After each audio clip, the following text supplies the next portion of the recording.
All right. I'm clapping. We're live. We're live. You clapped? I clapped. We're live with. We're doing this live. We're doing this live.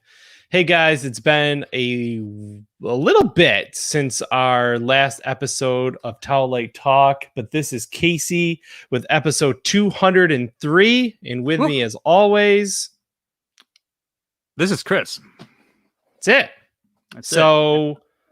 This is as live as we're getting. Like last time we did this show, you and I were live in person, which was great. Oh yeah. And now you're back on the other side of the globe, so you know. I am. But we're gonna have a good episode, and we're really excited for you guys to join us. So here's the thing: we keep it real loose with these things. Just if you have something to comment on what we're talking about, do it. I'll pop it up on the screen. We'll react to what you're saying, and we're gonna have a lot of fun. So let's get into some news here. But before we do want to take a minute here and kind of pay our respects to Richard Donner, the filmmaker, the innovator, who passed away last week. Dude lived a good life. I think he was like 91, and like some of my favorite movies of all time with Superman and the Goonies. Just a really prolific filmmaker, and really sad to hear him, hear that he passed away. So, our geeky thoughts and prayers go out to his family and friends there. So we just kind of want to give a moment of silence to Mr. Richard Donner.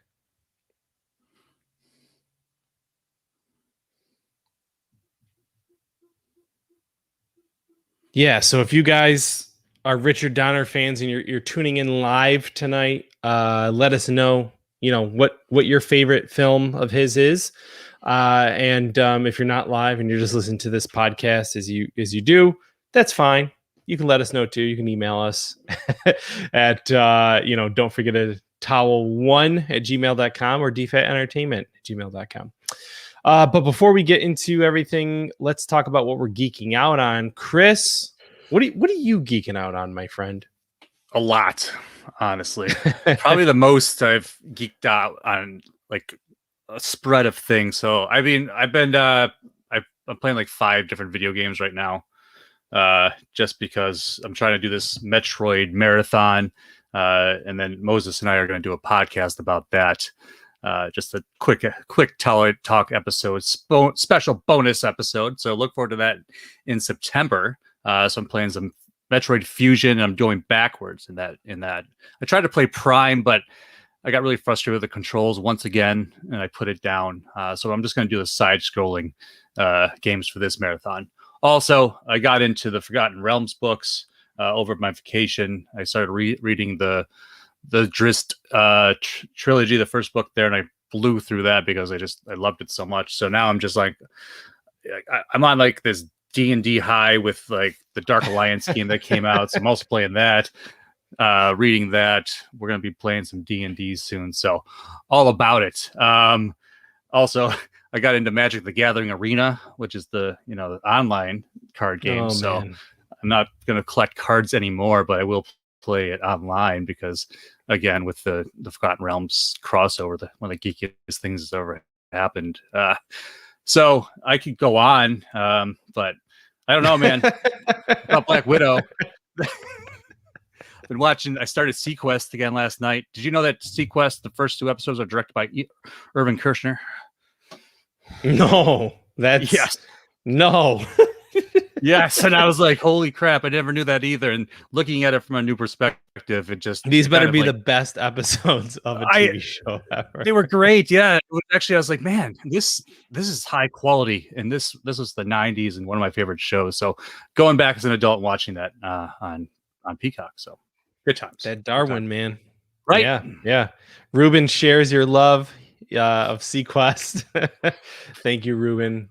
For that. So it's like my I'm geeking out. Oh, sorry. I was just no, say, it's fine. It's like my alternate future for like Chief Brody if he didn't die, off screen before Jaws 3. This is what he did in the future. So yeah. Rest in peace, Jonathan Brandis. Um, so yeah, I'm geeking out on rewatching Deadwood. I watched it when it came out. The movie came out last year, and I didn't want to watch it until I had rewatched the series, so I'm going back with that. And I just started Fear Street, the first movie, I guess episode. I don't know what you want to call it, but very good so far. I used to read those books as a kid, the adult Goosebumps, as it were, still R.L. Stein, but this show, and it takes place in the 90s, in the mid 90s, 94, so before things got really horrible. Because really, until 1996, it's still the 80s. The fashions may have changed, some of the music's changed, but it's really still the remnants of the 80s. So I am really digging this a lot, so I can't wait to keep watching it. So yeah, Griff Ray says, I used to watch Sequest, good show. I'm sure you did, Ray. It was a good show. I used to watch it too, man. So let's get into some Marvel news here. Black Widow, $218 million worldwide. 60 million of it came from Disney Plus alone. Those are previous numbers. Those are the numbers of yesteryear. They compared to Rise of Skywalker numbers. Yeah. I mean, we talked about it for years about how these companies really do need to incorporate the digital component, and Disney is doing it right. Okay, $30. Okay. Did you really lose out? You lost out. This is what happened. There was a family of 4 who couldn't afford to all go see Black Widow. So they waited until they could rent it. But now that family of 4 says, $30? We can provide our own candy and popcorn? I'll pay for that. You know what I mean? So, did you really lose out on money? No, you didn't. In fact, you're probably, $60 million is nothing to scoff at. That's a Blumhouse opening. So I think they knocked it out of the park with this. What do you think? Absolutely. My point of view on this whole thing, and the fact that, if I didn't want to go to theater, I could watch it. I watched the opening day. I didn't get any spoilers, which would be rampant everywhere within 45 minutes of it even airing. So, of course, you know how it works. But you know what? For me, it's just like it was just easier. And I think it's just that when you make 60 million off this, there's nothing else to say. There's nothing else to say. I don't want to talk my feelings on the movie because you haven't seen it yet. So we'll do that eventually. But if you're going to do like a direct to DVD movie, might as well just put it on Disney Plus, right? But exactly, that's the point. Like that format of viewing is beautiful. Like those shows, top notch. So it's like you have this. It's not TV. You have this perfect platform, like you said. Yep. Joaquin says spent over $120 for a movie outing this past weekend. $30 is a great price. Exactly. You got a couple kids. Ray says 60 million right in Disney's pocket. Also, that's right. Yes. You're not spending. You're not sharing that with Regal or anyone else. So that's it. It's good for families. It's good for consumers. It's apparently good for Disney. So I think, hey, let's keep it going. Chris, can you take this next piece of news? Because I didn't read this. Yeah, it's just a couple things that Kevin Feige said over the last few weeks here, that with the hype for Black Widow and now the obvious, payout that came with it, they're going to be looking at doing more prequel movies. So I don't know how I really feel about that. I'll move on to the next thing. The other one is no more multi-movie contracts for actors. So it's like they're not going to say, "Hey, Chris Hemsworth, you're locked into 7 movies." It's going to be more like a la carte. I'll respond to the first thing. I don't give a shit. I'll respond to the second thing. That's weird. Maybe they lost out financially by signing Tom Hiddlesworth or something like that. Like maybe that's why, but it's like what I always understood from a Marvel standpoint was that you got paid really low up front. So like maybe you made $10 million, obviously not that low in our world, but you know what I mean? Like, or something less, maybe $1 million. But every time you do something, you're getting paid more money. So like by the end of it, it's like, okay, yeah, maybe I made $1 million off of Captain America, the first Avenger, but like by Infinity War, it's like all that has added up to make more than any other actor would have normally made. So like, I don't know. I guess to me that always made sense. Yeah, no, I absolutely agree with you on that. I also look at it from the like the point that we have all these new characters coming in, and they can take over these other roles of people, and they can do that again and again. But then when you talk about like, all right, you're going to cast the Fantastic Four, all those actors, you're not going to give them like a 5-movie contract to say the Fantastic Four needs to be all over Phase 5 because you're just introducing them at the end, So right, I'm here and there with it because as we kind of see, like now we're gonna have like 3 different people with Captain Marvel, Ms. Marvel, and Photon. It's like if Carol Danvers doesn't appear in a movie, then you got another character to fill in there. So it's an interesting thing. I don't know if it really pan out. We'll see what happens. right. Yeah, I guess we'll find out how it goes. And then we got What If. They've got a trailer, a poster. I actually didn't watch the trailer, and the reason why is because again, I'm in. I don't want to even any spoilers more than what I already know. Yeah, I've had some issues with like toys, right? So toys have been spoiling a few different things, and I've been reading about it. So I watched it. I wish I hadn't watched it because I didn't want to really see as much as I did. I knew a lot of what was going to happen because I've read the rundowns, but you're right. I mean, it's going to be amazing. It's such a cool concept. I'm not really keen on the animation as much, but I'll be okay with it. Yeah, it's it reminds me of Rebel or what's the other one that we don't watch? Oh, Resistance. Yeah, that's what it looks like to me. Yeah, cell shaded. Almost like it's not stop motion, but it's not fluid. It's really kind of like, I don't give a shit about that animation, honestly. Yeah, but I'll still watch. It's gonna be a great show. Great show. Speaking of great shows, great everything. Loki finale comes out tomorrow at the time of this recording, and that's it. I love it. And honestly, this is my favorite show. Yes, I can watch the last one and I'm sure it will only solidify it, but like this show is epic through and through. Yeah, it's really smart. It's going even farther past the point where Marvel doesn't, they don't exactly adapt things from the books. Here they're just going totally off kilter. So what an amazing show. The number of Easter eggs and wacky stuff that they've done so far, it's a comic book lovers, wet dream, this show. It's just, everybody's complaining about some stuff from the last 2 shows here and there. And this kind of just, it's all of that and just sweeps it under the rug and just says, hey, we can do a bunch of great shows and just be patient. And I don't think anyone's complained about Loki thing also, which is cool. No, exactly. Yeah, people really dig it.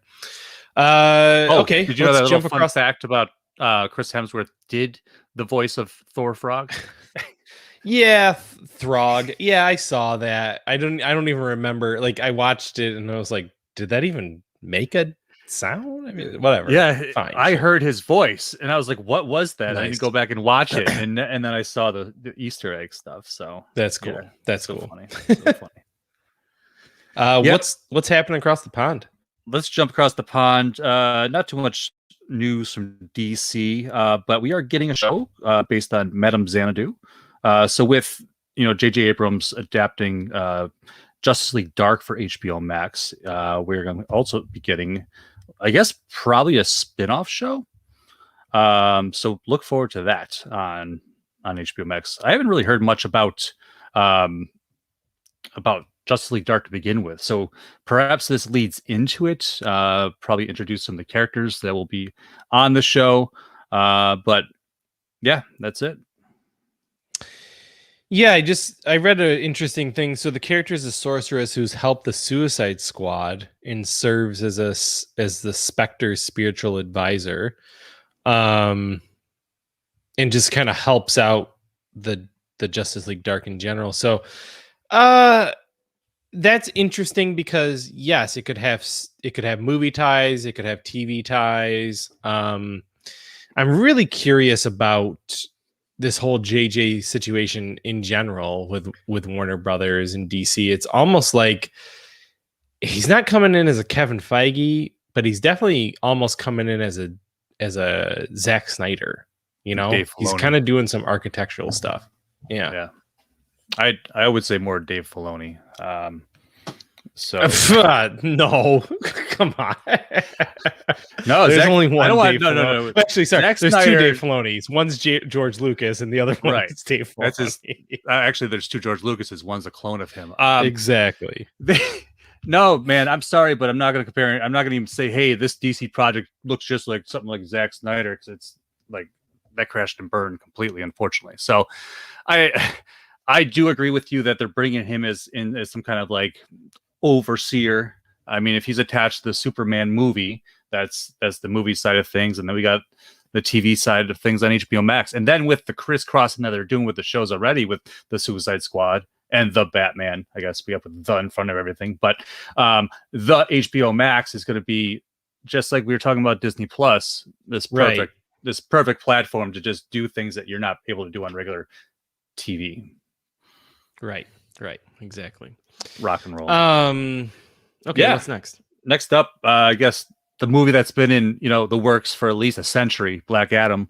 Literally, it just wrapped up production today. We did get a real teaser of Dwayne Johnson in the Black Adam costume from behind. It was just like his bust facing out. Some people, I saw somebody like put a Superman down there, like just a little manipulation and stuff like that. But that's cool. I'm really excited to see footage from this movie. Pierce Bronson as Dr. Fate just kind of blows my mind. And just the rest of the JSA that they're involving as well. It's very different from what they're doing on TV with Stargirl. So I love it. And I can't wait to see him in this role.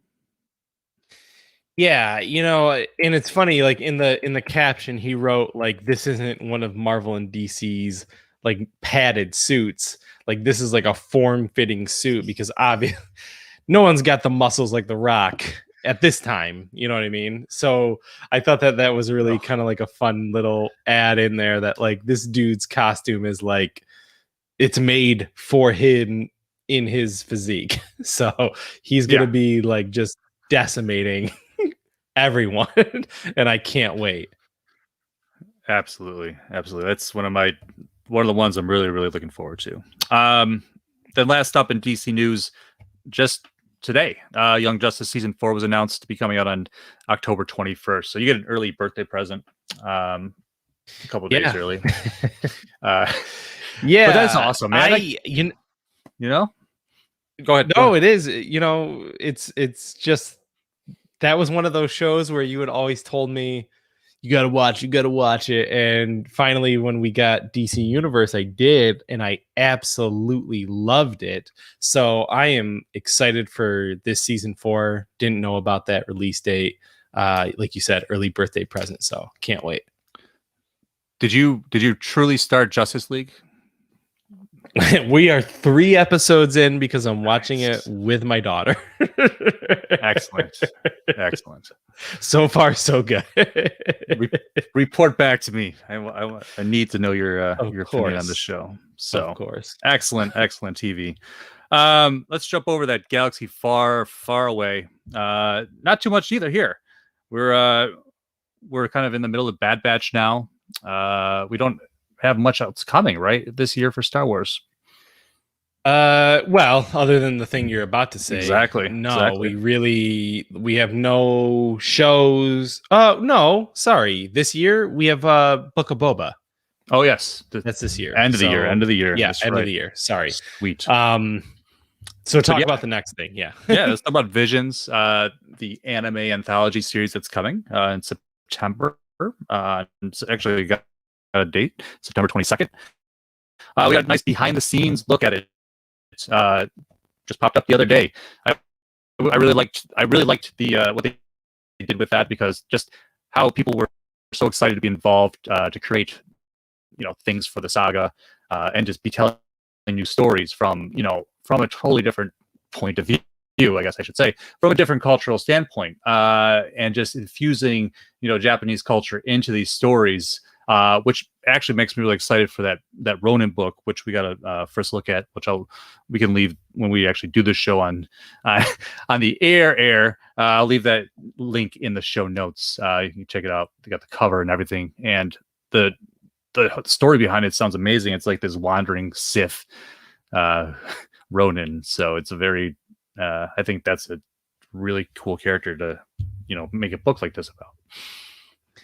Yeah, this, watching that look at Visions, it's just, I have the Star Wars manga from back in the day, and I remember being like, wow, this would be really cool. And then what was it, like a couple of years ago, someone did an anime style of a section of the OT, and I was like, okay, great. And now they're fully embracing it, and it just makes sense, honestly. Like, when reading about it and now seeing things from it, it's just one of those like natural, like it should exist, because those animators, that culture, they love Star Wars just as much as the Western culture. So please, I can't wait to see it. And Star Wars is based on Eastern culture, as well. So. Right? Yeah, exactly. You're gonna do Forbidden Fortress or whatever, Hidden Fortress, and Kurosawa. Like, yeah, thank you. Darth Vader is a samurai, basically. The rings, the ring theory is at work. There you go. Yeah, so really looking forward to that. So check all that out this fall. But a little game called The Old Republic is celebrating its 10th anniversary. So the MMO, which lets you basically delve into the Star Wars galaxy and has some of the coolest, I would say, like animated CG movies around. That's some of the coolest Star Wars content I've ever watched. I played Tor a little bit. I'm not a big MMO guy, but it's very popular. And this new anniversary, this new version that's coming out, it's going to make it easier for new players to get on board. So anybody who's interested, check it out. Yeah, I've played it as well, and again with MMOs, it's not for a lack of not liking. I'm intimidated, and now it's 10 years. Like, yeah, let me in. Like, let me come in, and then say goodbye to my my whole family. Yeah, I did that with the original. What was that game? Galaxies? Oh, I forgot what that. The very first MMO. I would play that endless hours. I loved that game. Maybe that's why I was a little bitter about this one, but whatever. Probably. Maybe. Yeah, it sounds like me. Next up, let's jump over to comic news. Some big stuff from Marvel. There's a new big crossover coming this fall, and it's called Dark Ages. Marvel's got a crossover. Yes, a yearly one, or at least bi-yearly. Oh man, right? Crazy. So, but you know what though, this actually sounds interesting to me. Unlike numerous other things that I'm not interested in when I hear about them, but this comes out this September. It's by DFAT favorite Tom Taylor teaming up with Ivan Coelho for a thrilling new vision of the Marvel universe from Dark Ages. So this is kind of what I'm getting at. These stories where they're kind of doing what like Infinite Frontier did, and Future State, and every other time a comic book title goes and tells an Elseworld stories or whatever what if story. This is stuff I love because I like to stay out of continuity sometimes because it does get kind of convoluted, but this kind of stuff sounds really cool. So this level series will see heroes from every corner of the Marvel universe unite against a new threat and fail. Their defeat will usher in an exciting new age full of heartbreaking loss and unimaginable stakes. As the world is remade, fans will meet fascinating new versions of their favorite heroes as they fight to overcome insurmountable odds and restore hope to the universe. I'm gonna read that. I love it. I love that they fail. You know what I mean? Like, I hate to be like that, but you know, like what's that mean for these heroes? So, and Tom Taylor, you know, fantastic writer. So yeah, I'm all about it. Cannot wait to check it out for sure. It's like Marvel's Injustice. Get ready. Mm-hmm. Yeah. Sadly, though, Black Panther, the new series that was due out, is going to be delayed 3 months. This one was written by John Ridley with Juan Cabal, and this is also with Alex Ross covers. All the cover A's are Alex Ross. So every time they do that, I got to buy every single one of them. Anyways, it was planned to be out in August, and now it's due to arrive on December 1st. December 1st. Huh. Okay. Well, that stinks. I guess so. Cuts down on my comic bill for the month, though. That's good. Correct. Also true. Also true.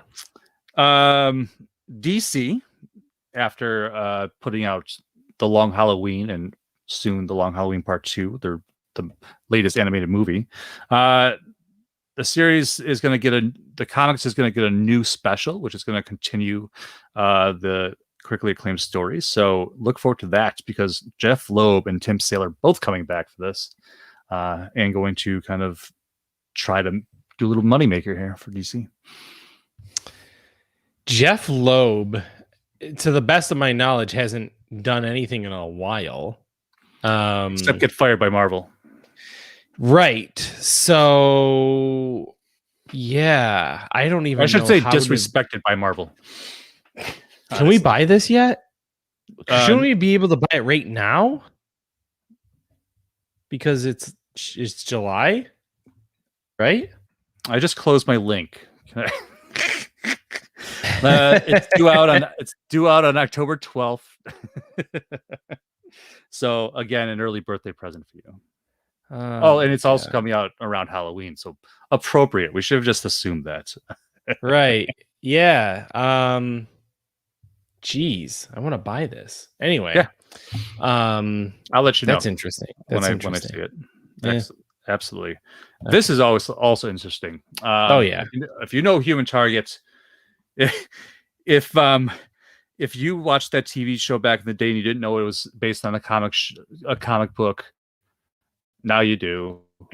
But it was, and it's actually a really cool comic and a really cool, I guess, idea for a comic. And what I like about this is actually this is going to be written by Tom King, and so he's going to be bringing him into like kind of like the DC proper in a way by trying to find out who killed. I'm not sure here. I'm sorry, but he believes that one of the Justice League International, which is an interesting team to cover, is responsible. So he has 12 days to find out who it was. So this is going to be a black label title, and I can't even start with this because every time Tom King, like I'm done with the Tom King series, and then the new one starts, and I'm just like, can I have a break? But I love his stuff, so I'll just keep buying it. Yeah, I'm excited about this quite a bit. You know, the last time we got one was a Len Wein series in 2010 that like coincided with like the television show on Fox, which of course got canceled. So yeah, I'm excited for sure, and I want to know more. The artwork is just absolutely incredible from Greg Smallwood, and it's a 12-part series, so I'll buy them. You know what I mean? I love Tom King. God damn it. Exactly. Yeah. Just wrapping up his Rorschach and Strange Adventures. So that's coming to a close soon. So, and then he's been writing this crazy Supergirl Woman of Tomorrow series that I'm really excited to read.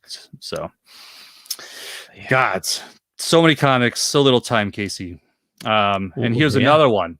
I was like, oh, look, another Catwoman series. And then I read about it, and it's called Catwoman Lonely City by Cliff Chiang. One of our Cliff Chiang. One of our favorite peoples is doing all of it, including the letters. Isn't that amazing? Mm-hmm.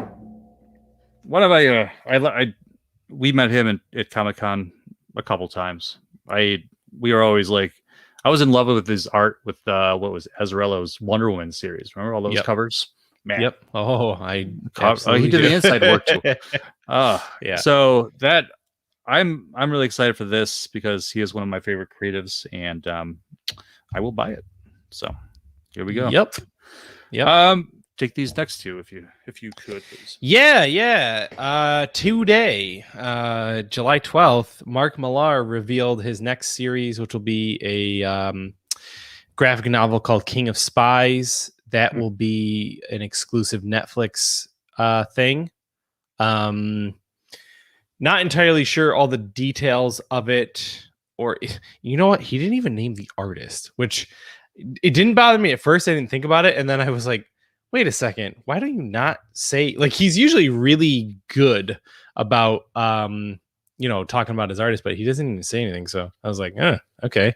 Anyway, I'm a huge Mark Millar fan. I literally just received my Jupiter's Legacy Requiem comics today, so that's one that I'll be picking up for sure. So these are in association with Image usually, right? The Netflix ones, or no? Yeah. Typically, Image will put them out because the creator owned, and he has a good relationship with like Reborn and Magic Order are through Image. Actually, probably MPH as well. And he said, he did really well with the Secret Service, aka Kingsman, and he wanted to keep doing spy stories, but obviously Fox owns that in the cinematic world. So, at least with Netflix and that deal with them owning Millar World, they can always turn something into something. So, that's right. He's a spy, but there's monsters in the world. That's right. So, interesting. And then finally, brother of DFAT Entertainment here, Ruben Romero has signed a deal with Behemoth Comics to put out his comic book, The Illusion Witch. Very big news. They've got a deal right now to put out the comic for Turbo Kid, and they put out a lot of other great titles. So like Freak Snow as well. Very excited to see Ruben in that company, and you will likely see him at New York City Comic Con this upcoming fall. Awesome. Congrats, buddy. Congrats. Congrats indeed, Ruben. Yes. Okay, so let's head over to Crowdsourcery, and I gotta put the link in here. But I saw this thing because I am a drinker. I like my libations distilled over here on Kickstarter. Craft spirits from around the world in this highly thematic strategy card game. It's got 16 days to go as of this funding. It had an $18,000 goal. It's already at $227,000 by Paverson Games, which is insane. First time Kickstarter people. So they must have a following, because that is an insane goal to just destroy. So check that out. We'll leave the link in the show notes for that, and I will put it in if you're reading the comments today. Check out this Kickstarter because it looks pretty interesting. So that's it for Crowdsourcery. Let's move over to TV news. Chris, you have to take this one. I do. I mean, how amazing is it that Silverhawks is coming back to TV? It's kind of crazy, right? It's like Super 7 puts these figures up for pre-order, and all of a sudden we have a TV show. I mean, I don't know what the numbers are. I wish I could see those kind of numbers, or like they could report them after the fact, because I would be really interested to see like what if maybe that kind of thing would inspire this. Maybe it was in the works. Maybe they just want to revive everything that was old and make it new again. But we'll see. I'm sure it's gonna be called like Silverhawks Fly, in the light of Thundercats Roar. I hope not, but Silverhawk Down. Yeah. Yes, that sounds ultra gritty. Actually, I would watch that. But yeah, the nacelle. That's Nacelle Company. Is that what the name is, I guess. Yeah. Yeah. So they're bringing back the old Rankin and Bass show about a bunch of cybernetic police people with wings that fight an intergalactic like gangster with a very strange strange team. So very weird show. I'm really kind of interested to see if they'll just totally revamp the show, which I would like to see Oh them yeah. do.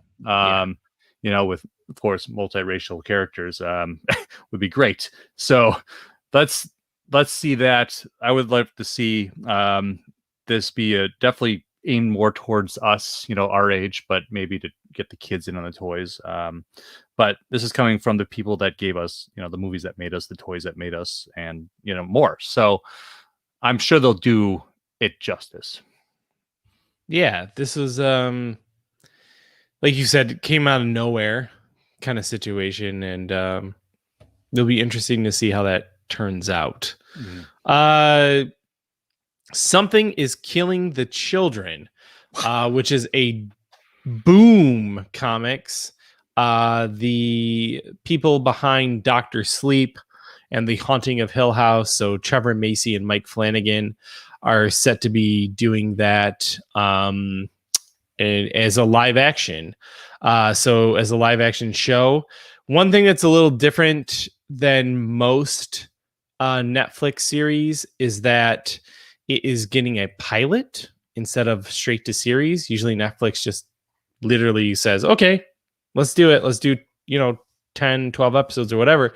These guys are getting a pilot. So I'm not quite sure if that means anything necessarily, but yeah, I'm pretty excited to see what this all has in mind, because yeah, that's it. I'm excited to see what that means.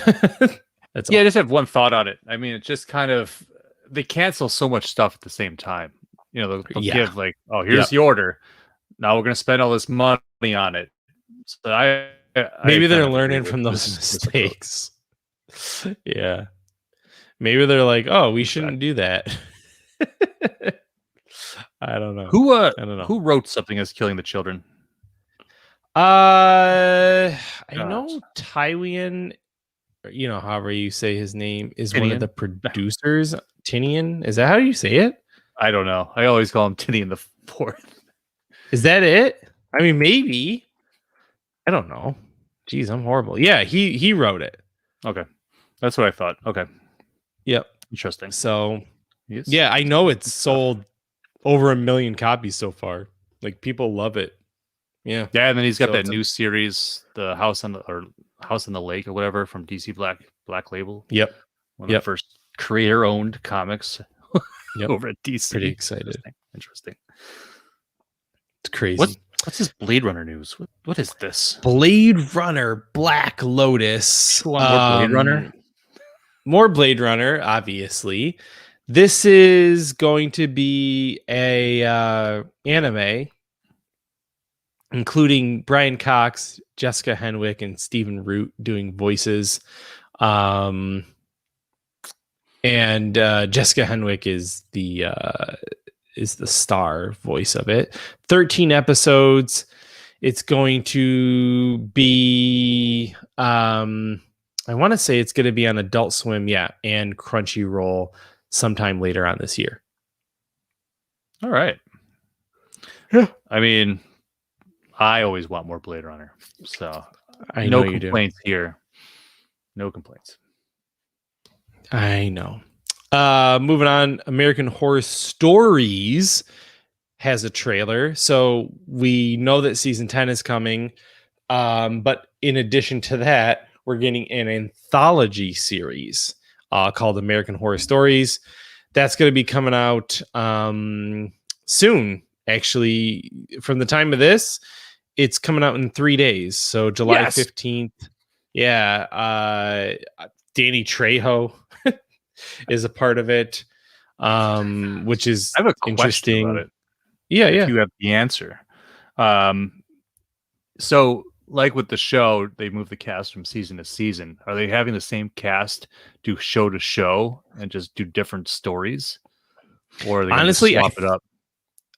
I think because it's anthology, I think it's just going to be different people for each little thing. Like Matt Bomer is coming in, Billy Lord is coming in,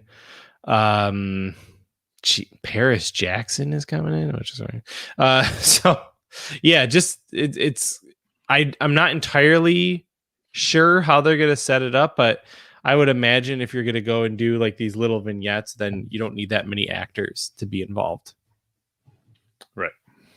Yeah. I was like, when I first heard of it, I was like, man, if they did it that way, like their normal style, it'd be kind of interesting. But we shall see. Yeah. Definitely trying to compete with that anthology wave. As of late, which I'm all about. All about.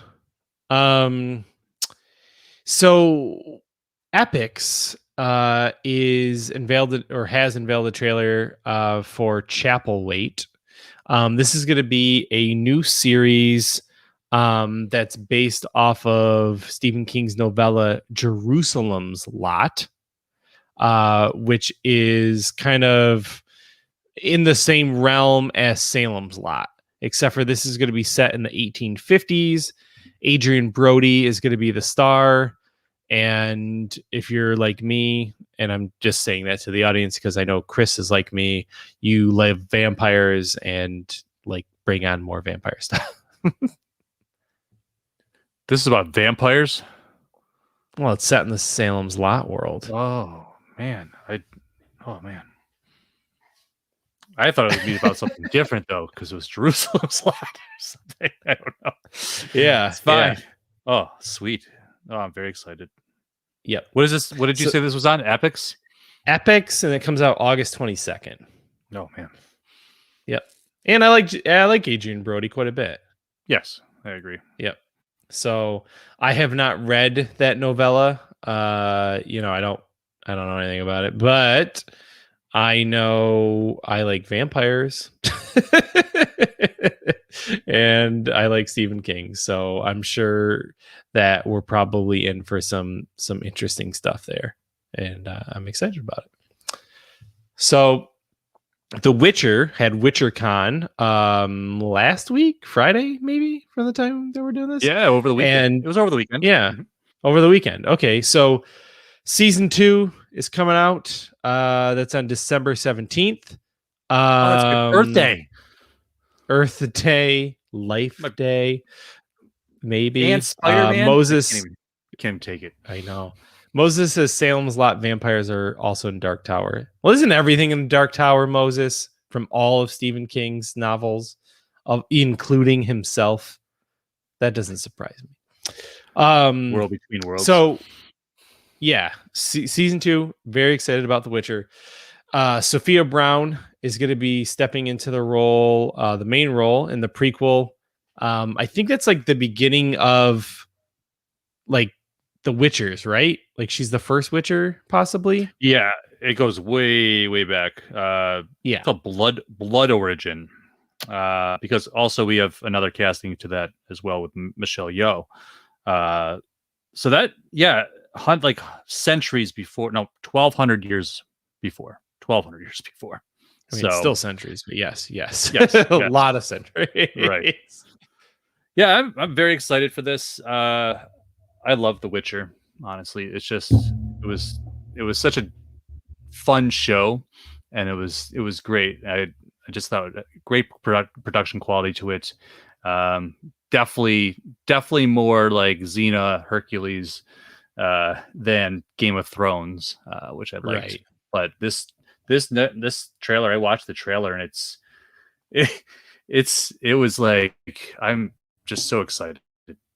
so excited for the coming season to see what they do with Siri. So pumped. Yeah, I'm all about it. I'm not so familiar with Sophia Brown, but I'm very familiar with Michelle Yeoh. I've seen mostly everything that she's been in. So yeah, more Witcher is good Witcher in my rule book, and I'm all about it. So bring it on.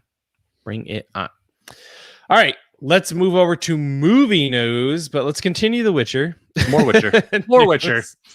More Witcher. We've got an animated prequel called Witcher Nightmare of the Wolf. That's coming in August. I don't really know much about it other than the studio who's doing it also worked on The Legend of Korra. And it follows Geralt's mentor Vesemir. So, it's, hey, again, like I said, all The Witcher, bring it on, and especially animated. It seems like Netflix is just going all in on animation this year. Well, it's a really good way to like fill in between the seasons too. I mean, The Witch is just getting a full multimedia spread as well. I mean, Yeah, for sure. I didn't even put the manga on here that they announced as well. So, anime, manga, new season of the TV show, and much more, I'm sure, coming from this amazing world. But yeah, I can't wait. Moses is excited about it. He says, "I didn't think it was silly. It was a good mix game of Xena." Yeah, I'm not saying like silly, goofy. I laughed more than it was epic and badass, but I did laugh a lot too because it was tongue in cheek and some funny situations. So yeah, I mean, like that goat that he fought and stuff like that. That was hilarious. Though it's in the book, and I read the book. So Moses said people can work from home. It's easier with animations with COVID and all. Yeah, and you're right with that. Like, I think that does really say a lot because the voice actors can literally do it. I just saw a picture of Sarah Michelle Gellar in her closet, apparently recording voice for the He-Man. You know what I mean? So like really? you can do that now with animation. So, a lot more actors can still work and they don't need to even have a studio necessarily. She doesn't have a recording studio. Come on, Sarah Michelle Gellar. Her and Freddie Prinze at this point with all the voiceover work they've done, they probably should have one, right? Yeah. He said it was entertaining. I can't wait. Yeah, me either, man. Me either. All right, so Amblin, Steven Spielberg's company there, they have a new deal with Netflix. So they'll have multiple new films made by the production company. I find this particularly interesting only because Spielberg talks so much shit about Netflix and how it's not movies and you got to go to a theater and it's like, yeah, well, guess what, buddy? This is the future. So get in it or don't. Your Scorsese did it, so you can do it. If Harrison Ford went back to be Han Solo in Indiana Jones, anybody can do anything. So, and I believe it will happen. So, I mean, you know what? It's like you say one thing one day, you say another thing the other. So nobody cares anymore. It may be documented on Twitter, but who cares? Everybody, like, you see how much money these streaming services are making, especially after we just had a pandemic. I mean, it's insane. And I mean, we're just getting back to the movies now. So it's changed the world. It's changed how we view things and how money is made. So we'll see. I'm excited. I really want to know what this really can entail. Me too. I think they're probably going to do at least 14 ET sequels and prequels and animes. Anyway, next. Can we just do a Transform? Never mind. I'm not even going to get into it. I'll even get into it. Transformers: Rise of the Beast. That comes out on June 24th next year. Ron Perlman has been cast as Optimus Primal. What do you think about this? I haven't watched a Transformers movie since the fourth one. So I don't know. Let me put it this way. I should have watched Bumblebee. I have not watched it yet. I want to. Oh, Bumblebee's great. Bumblebee's great. And it's outside of this in a way, but I did not watch the last night. And I thought this whole universe was dead. And then all of a sudden they announced this. I was like, what just happened? I thought we were like rebooting Hasbro stuff so we could do some cool crossovers with like Mask and whatnot. What the hell is going on? We got a new G.I. Joe movie. We got Snake Eyes. He's not going to the Michael Bay world. Keep away from that shit. Come on. Yeah, exactly. So I love Ron Perlman, but I love Ron Perlman. You know, he's like Keith David of white people. So, you know, like, yeah, I'm all, I'm all about him in that role.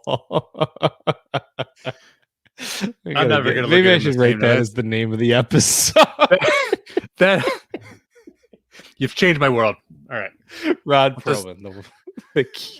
Anyway, we're moving on. The Harder They Fall got a trailer. If you haven't seen it man, yet, I didn't watch amazing. it. Oh, yeah, it's I didn't know this, but Jay-Z is the producer on the film, and it just looks like a badass Western starring a bunch of African Americans, Regina King, Idris Elba, Jonathan Majors, Lee Keith. Anyway, you know him. He's in like 1,000 different things. So just all-star cast, and I cannot wait for this movie. It looks awesome. I love Westerns. You love Westerns. You need to watch this trailer. I'm gonna watch you this will trailer. especially like it. Yeah. I knew I forgot to do something this afternoon. So I'll do that after I'm on the TV. So yeah, I can't wait. It's time for a good Western. It really is. It is. It is. Next, Don't Breathe 2 David comes up. I'm just joking. No, I wish. He actually maybe. I don't know. I watched. My dad visited, and we watched a bunch of directive streaming videos. And Michael Jai White is always a pleasure. Love watching that guy. He's just you know what? He's one of those kind of guys who should be in everything because he's really good. So Scott I just Adkins started Spawn again. Oh yeah. Scott Adkins and Michael Jai White, those two, they're the low budget Arnold and I don't know Wesley Snipes. They're good though. Don't Breathe, awesome movie. Fede Alvarez, who did the Evil Dead reboot, he did this movie Don't Breathe. He's doing a sequel to it. He wrote it. He's not directing it, but I watched the trailer. It looks absolutely awesome. I'm really excited about it. Rodo Sayagase, who I don't know at all, but you know how Fede Alvarez got found? He did this movie like short and put it up on YouTube. And Sam Raimi just happened to see that and contacted him and got him to do the Evil Dead reboot. So same thing with like the guy who did Lights Out. Lights Out, another little movie, put it up on YouTube, got found out, and now is making movies in Hollywood. So you just never know nowadays. It's so crazy. But yeah, Don't Breathe sequel. Stephen Lang, who's awesome. You know, good movie. Can't wait for the sequel. I don't think I've seen it, honestly. Now that I think about it, I've been meaning to watch it. Because we would have talked about it, yeah. Yeah, I've been meaning to watch it. And I love that Evil Dead remake. So yeah, that movie's scary, actually. It's just a scary movie. Finally, movie news. Scott Snyder has his next movie set to be called Rebel Moon, another Netflix exclusive. This is a an intergalactic adventure inspired by Japanese filmmaker Akira Kurosawa and Star Wars. So at some point in time, Zack Snyder pitched a Star Wars movie. They denied it. And this is him getting his chance to kind of like put his stamp out there. I'm 100,000% behind this because I think Zack Snyder is a good filmmaker. I think he should do sci-fi. He hasn't really done that yet. You know, like, what's your thought on this? I think it sounds amazing. I never knew that he did pitch something for Star Wars. So I'm glad he didn't get it because I would rather see his version of it outside of the Star Wars universe because, you know, the restrictions that go with that. So, yeah, I mean, I love Zack Snyder for everything except for some of his decisions with DC. I mean, I like his filmmaking. I liked how he made those movies, but that's my only thing. It's like Yeah. everything else he's done, I love. So I loved Army of the Dead, and I'm excited to see more stuff from him in Netflix. So Exactly. So, yeah, that collaboration continues on. And Chris, bring us over to the video games, man. yeah, so some big news in gaming from the world of Assassin's Creed. So there was a leak about basically like an Assassin's Creed. It was called Assassin's Creed Infinity, which is like basically an MMO, right? In the light of like Yeah. Red Dead Online, GTA Online, and so forth. So, and then they immediately announced it after it leaked. So this is interesting because the last still working on Valhalla and getting that DLC out, and then probably working on whatever is the true next gen Assassin's Creed game. But they do have a collaborative cross studio structure with Ubisoft Montreal and Ubisoft Quebec.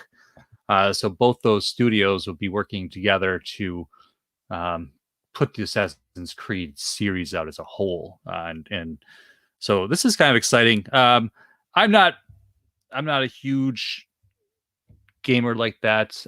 With I love playing Assassin's Creed and put hours upon hours into that, but the multiplayer aspect of it doesn't interest me too much. But I'd have to see more from it, and it might be actually Yeah, pretty I sweet. mean, yeah, and I agree.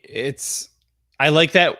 I can't even say world because it's worlds. You know what I mean? At this point with Assassin's Creed, I know that there was a story at some point with Ezio and all that kind of stuff, but do they even still do that? Like, do they still go to the future and all that shit?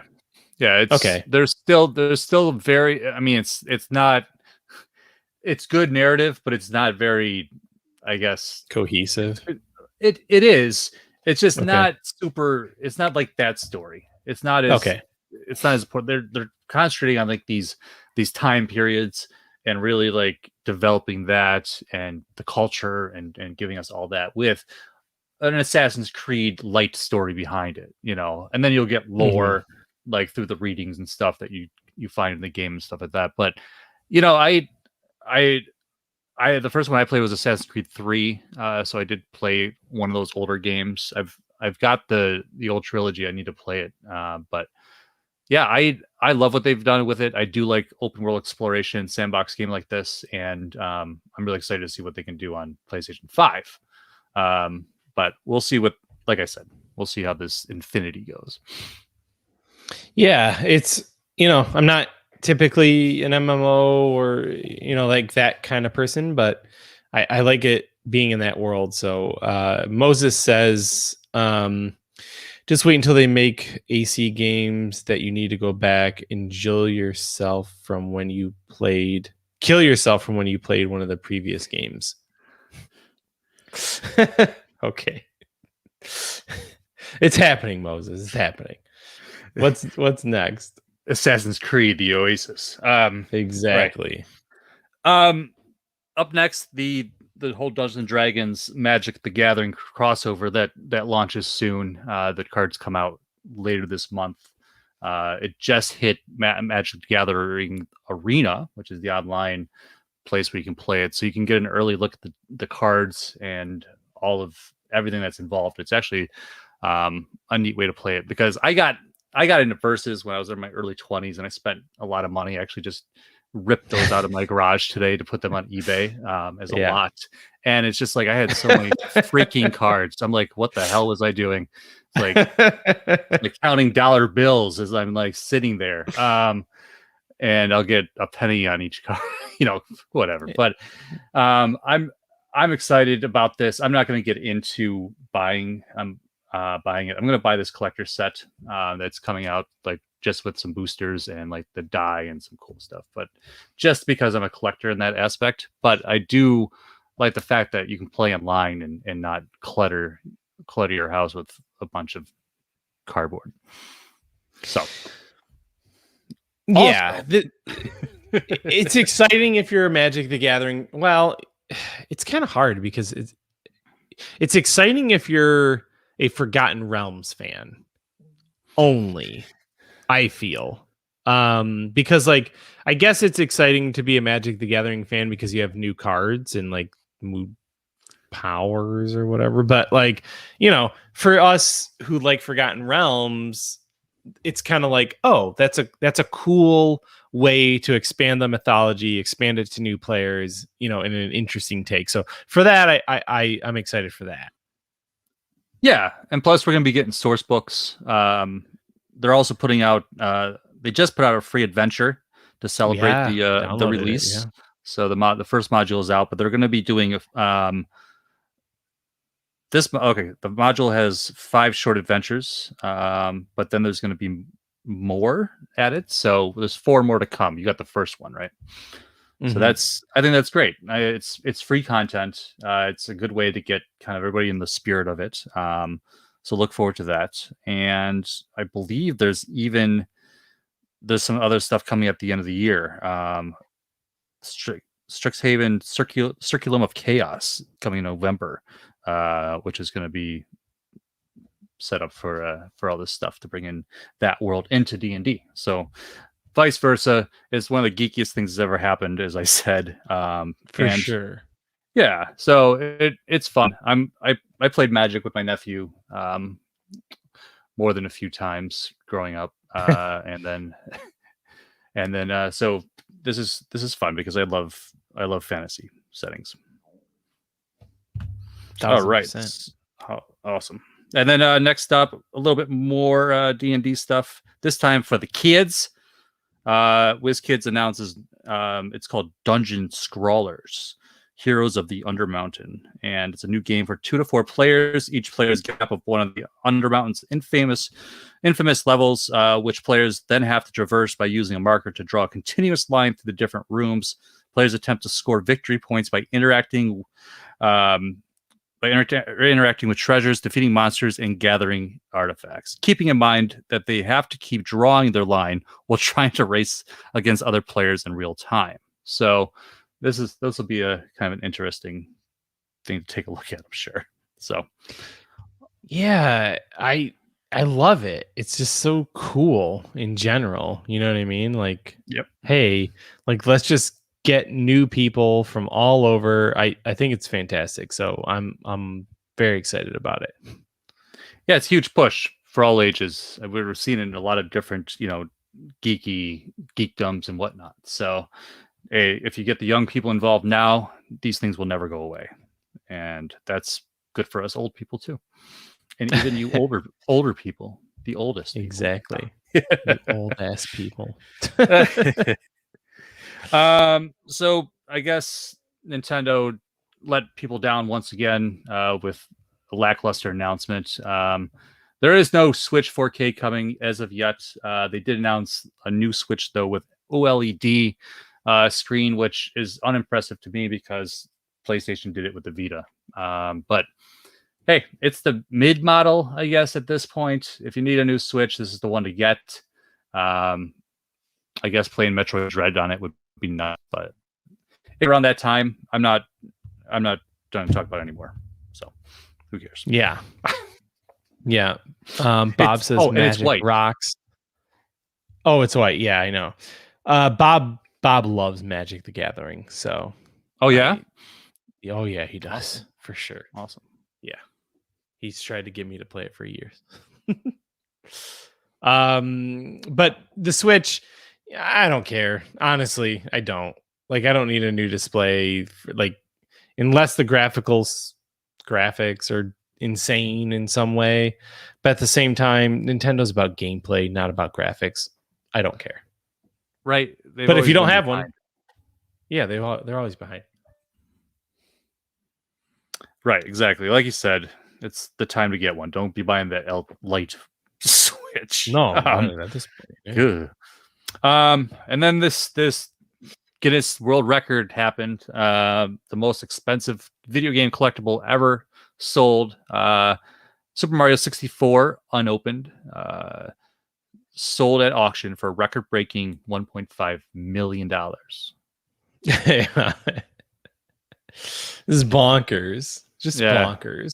People, go check your closets. Go check your basements. That's it.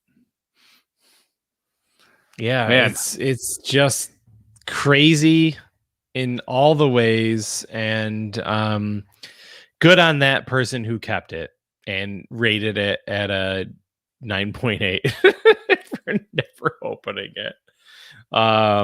Moses says I got to get my crap together. He says their backwards compatibility is just ridiculous. Yeah, it is for sure. Not your crap. Nintendo's crap. Nintendo's crap. Can't even I give know. us Metroid Anthology. Just Give us beat the up Metroid. Just give it. Just port it already. All right. I agree. Oh. Chris, what time is it though? It's time for the pursuit of plastic. Woo! Woo! Cue the theme music. Cue it up. Do you want me to do it? No, I'm not going to do it. It's epic. So, all right, toy enthusiasts and action figure collectors. Let's talk toys.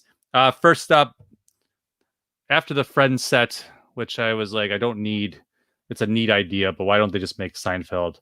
Well, they're making Seinfeld, and you're going to get Jerry's living room set with all the minifigures, including Newman, a Festivus pole, and the marbled rye. Some really neat little accessories with this set. Leave the link in here, Casey, because I think this is the official Lego Shop one. It's going to be released on August 1st. So get ready. It's $80. And if you're VIP, July 21st. So I'll be there. I will, here's the thing. Seinfeld is the greatest show of all time, up there, with Buffy. So that's it. Game over. It's an instant buy, and I don't have to think about it and take my money, Lego, and that's it. Yep. See, now the Friends ones are getting expansions. They're getting their apartments as well, I guess. I do want the Friends one. I that? really do. Yeah, I'm a big Friends fan, so I do want it. Right.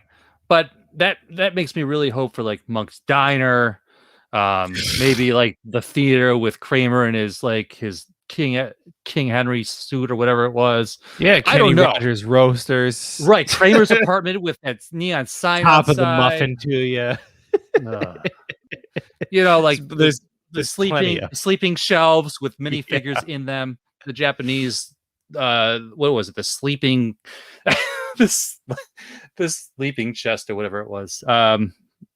Yeah. I can't wait. I know they will make more. And it's just ridiculous.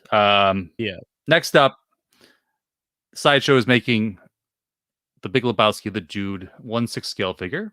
And while I do like it, I just don't feel like it has enough stuff with it, like a rug that would tie everything together, or the platform that he stands on is the rug. I know is the rug. It's smart. Like I get what you're saying, but it is the rug.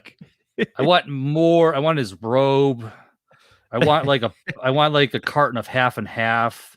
Why doesn't he? Who should have done this is Blitzway. Honestly. Yeah.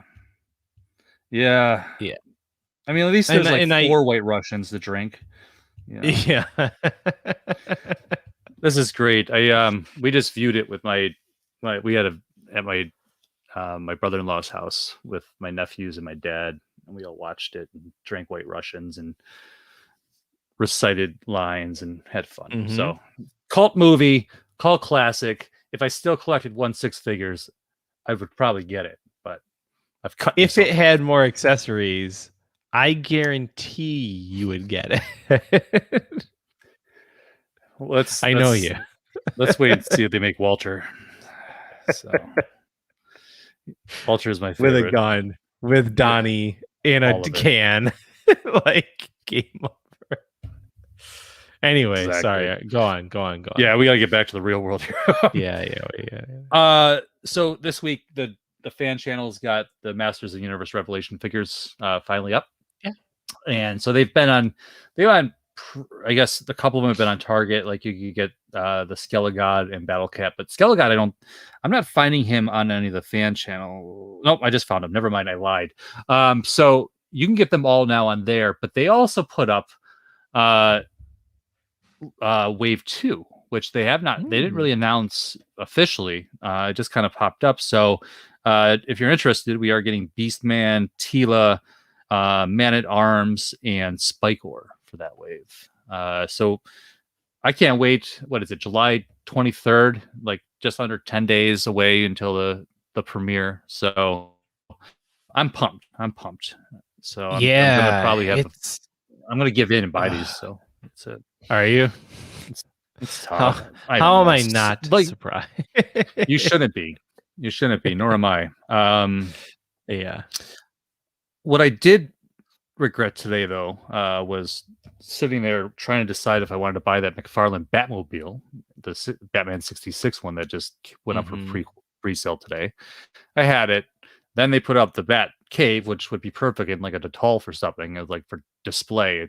It looks like really kind of shitty, but when you think about it in terms of like spreading everything out in a Detolf shelf and then putting the Batmobile in between, hey, I'm a big enough fan to buy that stuff, but the car sold out as usual with these exclusives. So I'm pretty sure it'll be wide eventually. I know Target and McFarlane have a great buddy relationship, and they're getting a lot of the great pre-orders there, which usually aren't an issue if you're right on it, but they do sell out. So know that. I think the Batcave is still in stock, but I'm gonna wait. Maybe I'll find the stuff in store. Both of those are supposed to be in store later this month, and then the figures are going to be in store in August. So you get Batman, Robin, and the Joker, and then online on Target exclusively in September. That's pretty rad. Yeah. I got kind of confused though. They were saying 5 points of articulation, and then their knees bend and their elbows bend. Like, I thought 5 PO was the head moved, the arms moved, and the legs like moved, and that was it. These are definitely not 5 points of articulation. I'm confused. No. I'm going to leave all these links up except for this last one. No, maybe this last one too. No, this is an official one too. Yeah, let's leave them up. I did join Hasbro Pulse, so I did. So I need to give you my order. Okay, good. Yeah, hold the trigger. I knew it was going to happen. You or me, and we can just share. No, exactly. And so Hasbro Pulse Con 2021 is coming soon, and they put up all these, and they're going to Hasbro Pulse first. So and a lot of things like this, you have to have that membership to get the first wave, and to be basically guaranteed it's not going to sell out. So the minute that I saw that Power of the Force, I'll be careful. You'll be dead set. Yep. I had to have it because Papa Baba and Doctor whatever his name is, they're my favorite characters. And I'm so happy they're getting the 6-inch treatment. So finally, good stuff. Also getting 6-inch treatment is Dave Filoni. He's getting I don't even know what his character's name is, but we're getting that X-Wing version of him as a collector's figure in that cool slide box. I think it's Ponda Paba. Ponda Baba. No, it's Bonda Paba. That's Dave Filoni's name. No. It's Lord Glucas. Yes. George Lucas Lucas Light. 01. Yeah. No, that's cool though. I'm excited for his character.